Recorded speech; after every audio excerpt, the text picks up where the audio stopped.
नमस्कार, जय माता दी। मन्नू जिंदगी यूट्यूब चैनल में आप सभी का स्वागत है। फ्रेंड्स, आज हम आपको दशा माता की व्रत कथा सुनाएंगे और दशा माता व्रत से घर में दशा ठीक होती है। तो हिंदू धर्म में दशा माता की पूजा तथा व्रत करने का विधान है।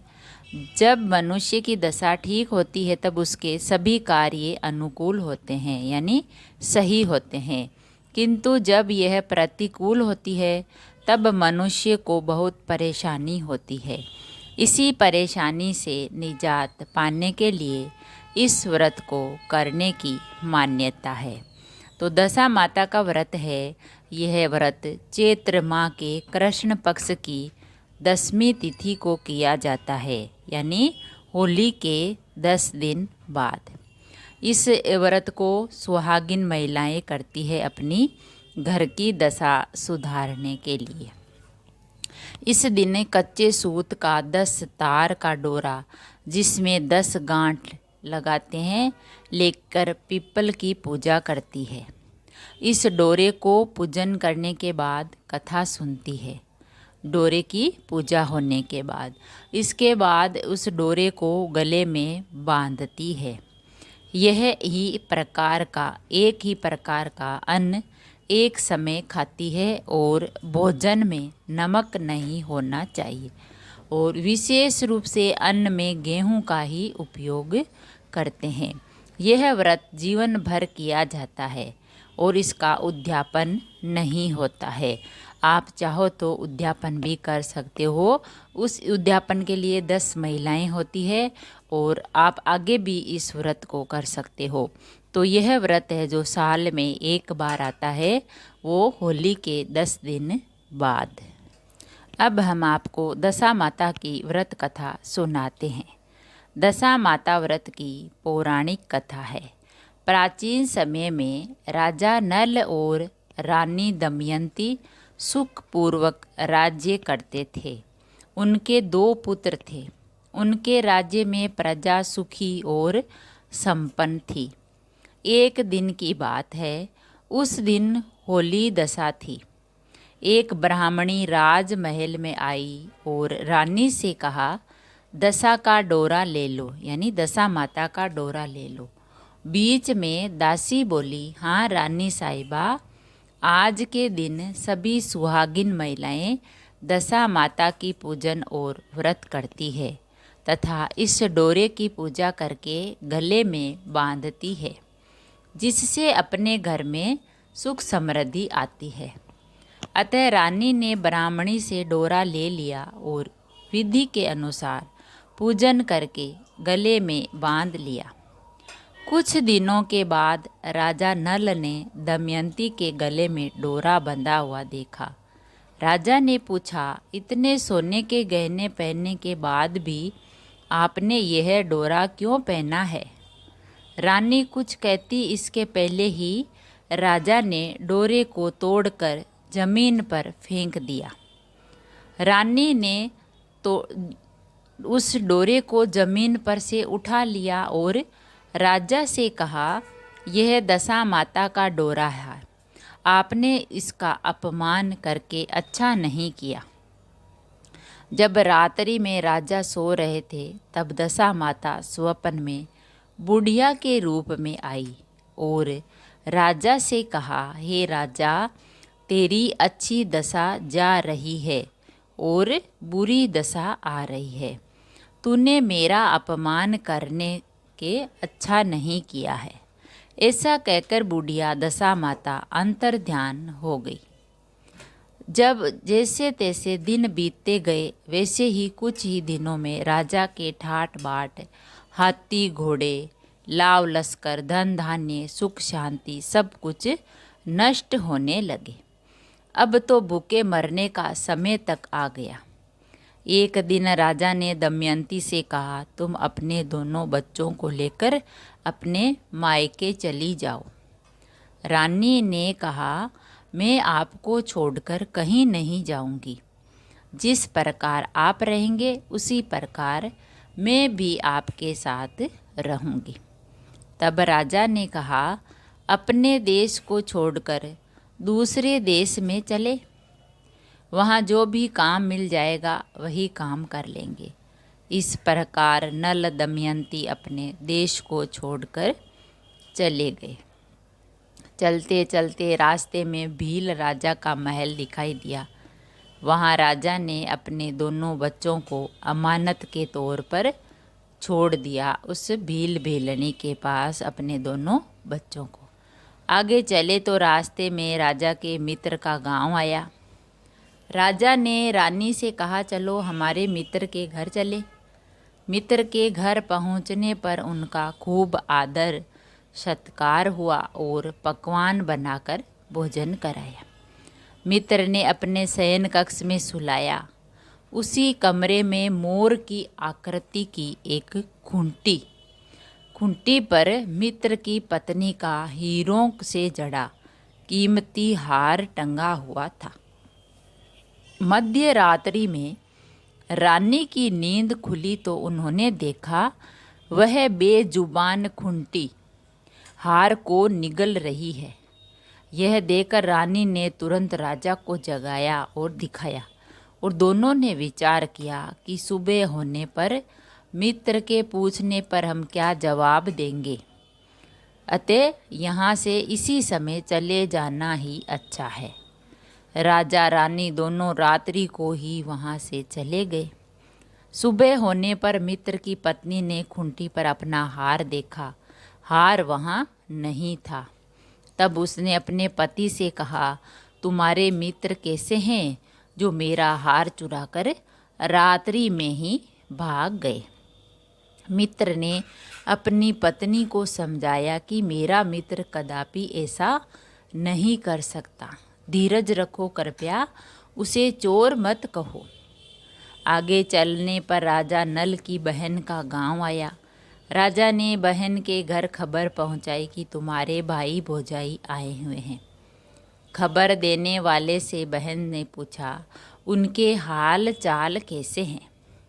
वह बोला, दोनों अकेले हैं, पैदल ही आए हैं तथा वे दुखी हाल में है। इतनी बात सुनकर बहन थाली में कांदा रोटी रखकर भैया भाभी से मिलने आई। राजा ने तो अपने हिस्से का खा लिया, परंतु रानी ने जमीन में गाड़ दिया। चलते चलते एक नदी मिली। राजा ने नदी में से मछलियाँ निकालकर रानी से कहा, तुम इन मछलियों को भूनो, मैं गांव में से परोसा लेकर आता हूँ। गांव का नगर सेठ सभी लोगों को भोजन करा रहा था। राजा गांव में गया और परोसा लेकर वहाँ से चला तो रास्ते में चील ने झपटा मारा तो सारा भोजन चील नीचे गिर गया।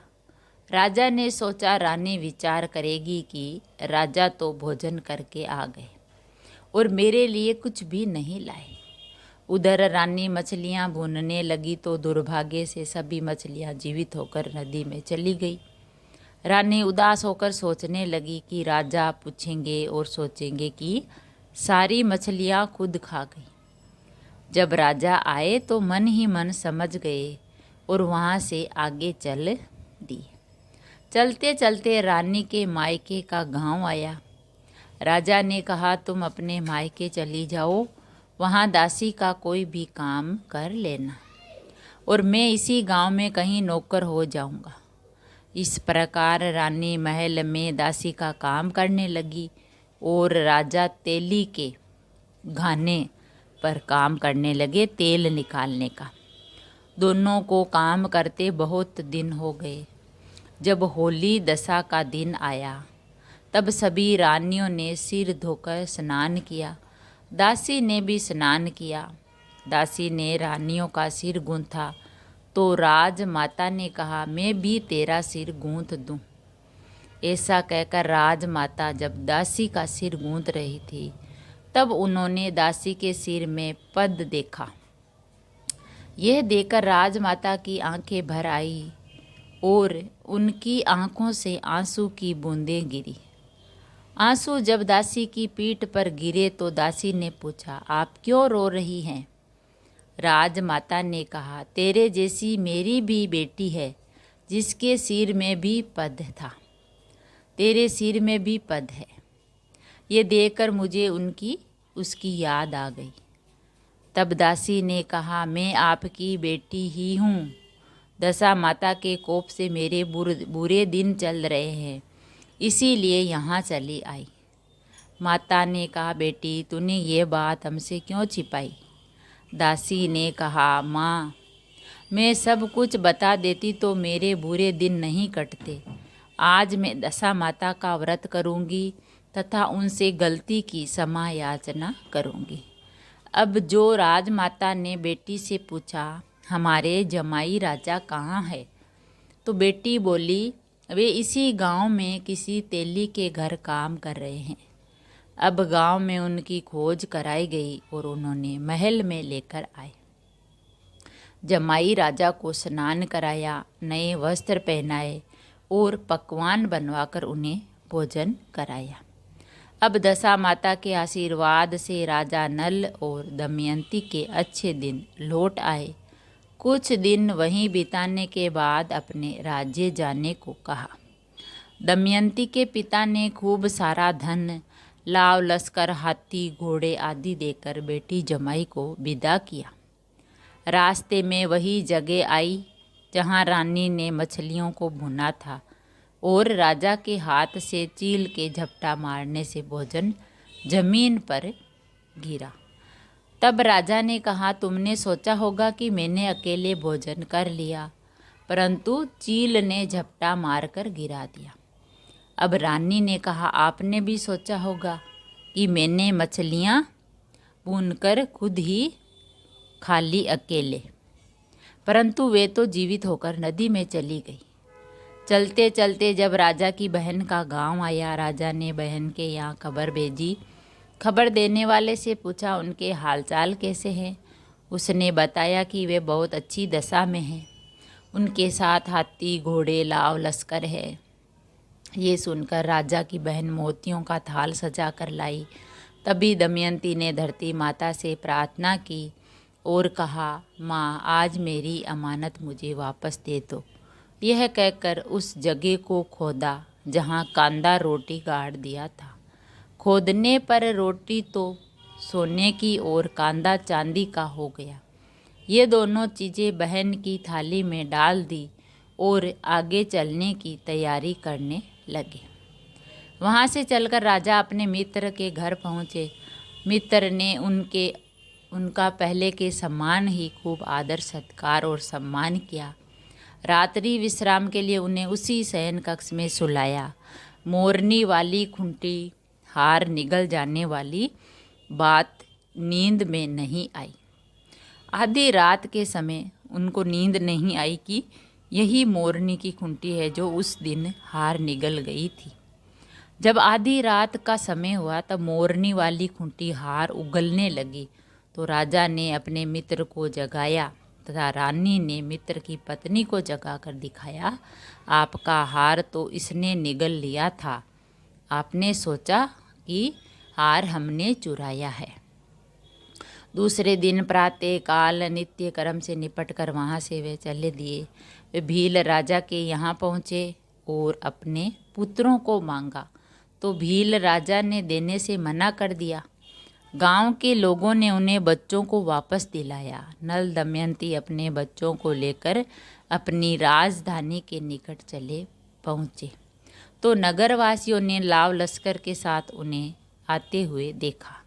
सभी ने बहुत प्रसन्न होकर उनका स्वागत किया तथा गाजे बाजे के साथ उन्हें महल पहुंचाया। राजा का पहले जैसा ठाट बाट हो गया। राजा नल दमयंती रानी पर दशा माता ने पहले कोप किया और ऐसी किसी पर मत करना, बाद में जैसी कृपा करी वैसी सब पर करना। बोलिए दशा माता की जय। तो फ्रेंड्स, अगर वीडियो कहानी अच्छी लगी, पसंद आई तो लाइक और शेयर ज़रूर करें। ऐसे ही और वीडियोस देखने के लिए, सुनने के लिए, जानने के लिए चैनल को सब्सक्राइब करें। थैंक यू, धन्यवाद।